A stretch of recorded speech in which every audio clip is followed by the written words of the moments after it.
Hello students.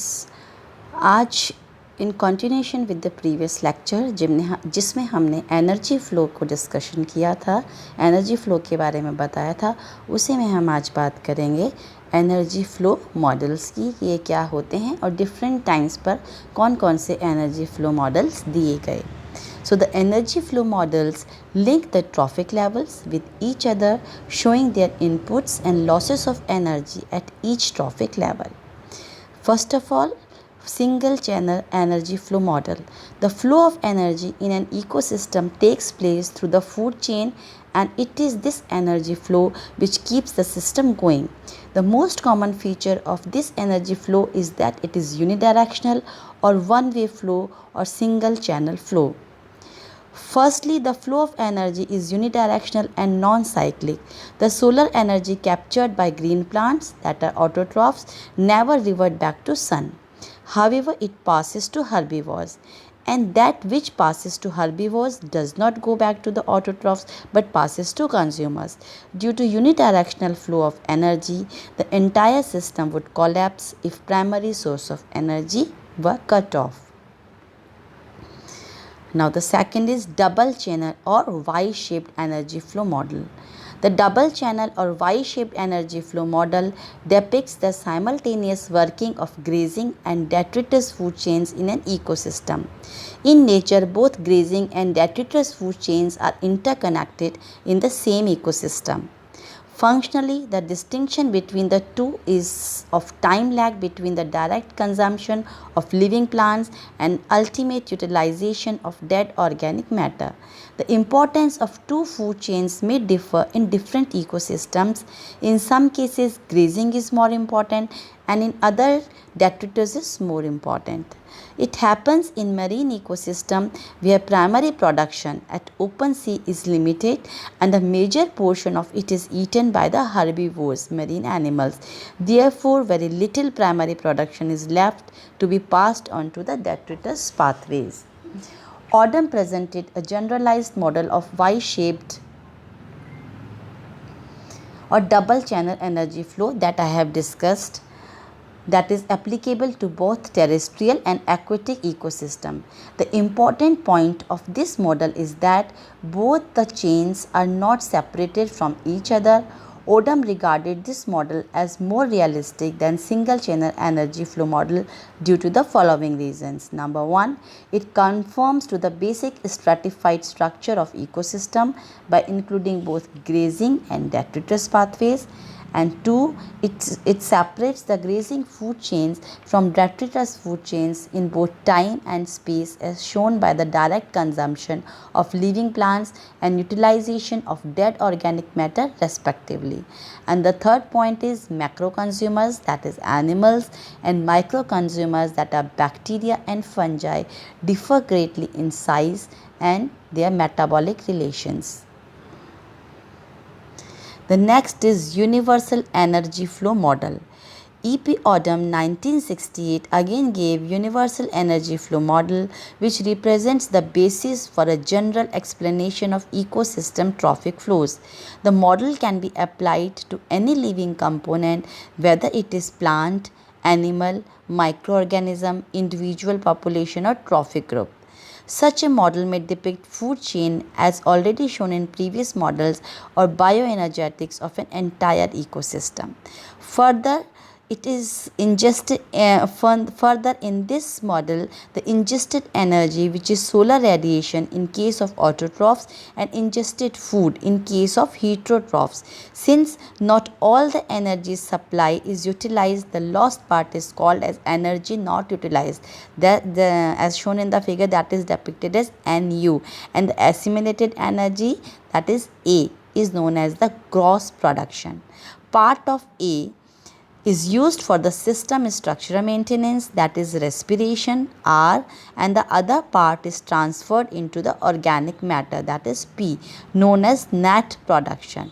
is the energy available for the other individual or trophic levels. Individual use part of the net production for growth, that is G, or in case of populations or trophic levels for biomass accumulation, that is B. That is B is for the biomass accumulation. You can see it in the figure. G is for the growth, P is the net productivity, and NU is not utilized, energy not utilized. A is assimilation and R is respiration.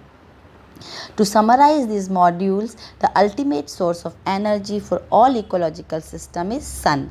The solar energy is captured by the green plants and transferred into the chemical energy and bound in glucose as potential energy during the process of photosynthesis. In this stored form, other organisms take the energy and pass it on to the further and other organisms. The flow of energy in ecosystem follows the first and second laws of thermodynamics, as I have stated earlier in my previous lecture. The solar energy captured and converted by the green plants into chemical energy, confirming the first law of thermodynamics. As the energy flows through the food chain, there occur loss of energy at every trophic level. This loss of energy takes place through the respiration and other activities at every level. There is about 90% loss of energy and only 10% energy is utilized at each level. These energy flow models link the trophic levels with each other, showing inputs and losses of energy at each trophic level. Okay, now discuss about the ecological efficiencies कि ये क्या हैं और इनके features क्या हैं.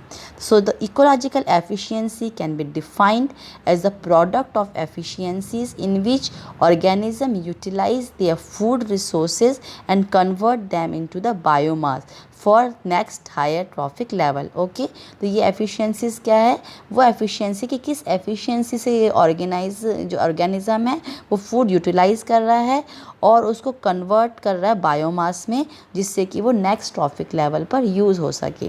तो the amount of energy reaching each trophic level depends on the net production of the primary producers at the base of the food chain and extent of energy transfer at each trophic level.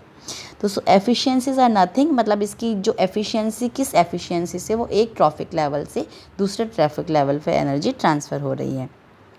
Ecological efficiency is dependent on two factors: the proportion of assimilated energy incorporated in growth, storage and reproduction.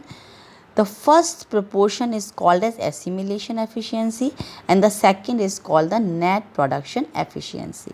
The product of the assimilation efficiency and net production efficiencies is called as gross product efficiency. Okay, the product of the assimilation efficiency and net production efficiency.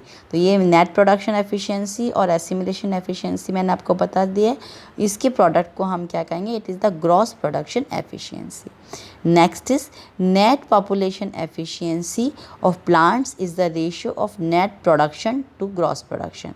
तो net production efficiency क्या हो गई, ratio between the net production and gross production. This index varies between 30 to 85% depending on the habitat and growth form. The rapidly growing plants in temperate zones have high net production efficiency, say about 75 to 85%. Similar vegetation types in the tropics exhibit lower net efficiencies, perhaps 40 to 60%. Respiration increases relative to photosynthesis at low altitudes.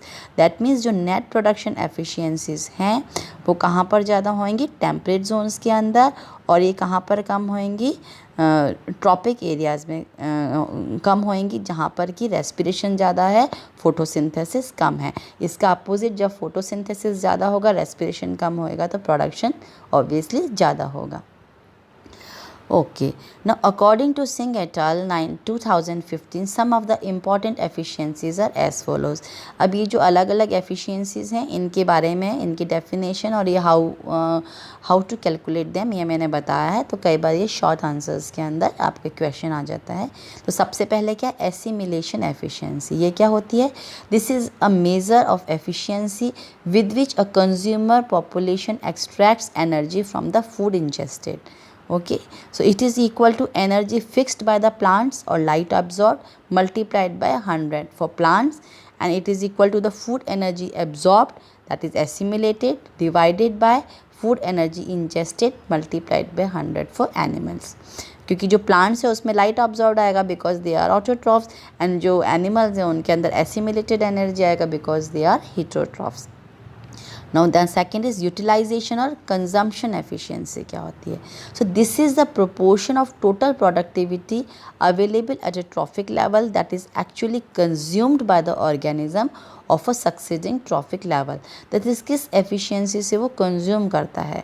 It is equal to the ingestion of trophic level n divided by net production at trophic level n minus 1 multiplied by 100. The next is growth or production efficiency. This is the efficiency with which the assimilated energy is incorporated into the protoplasm.